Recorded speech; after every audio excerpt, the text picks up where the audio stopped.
While I am doing my makeup, let me tell you about the day I finally chose myself. So, there was a time when I used to say yes to everything, even when I wanted to say no, just to keep other people happy, just not to lose anyone. वो एक ऐसा phase था जब मैं बस खुद को ignore किए जा रही थी दूसरों के लिए. And one day, something really small happened. Someone I cared about didn't even value my effort, like at all. उस दिन मैं रोई नहीं थी. But something inside me just changed.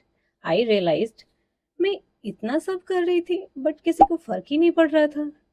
That day I asked myself, why am I doing all this if I'm not even happy? And for the first time I chose myself.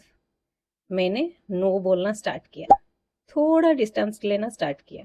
And honestly it felt scary, little scary but peaceful. And you know what? The people who truly cared for me stayed, and the ones who didn't automatically left. So, if you are someone who always puts others first, just remember choosing yourself is not selfish, it's necessary. Because at the end, you only have yourself. Thank you so much for listening my story. Tell me yours. Bye bye. Jai Bholenath.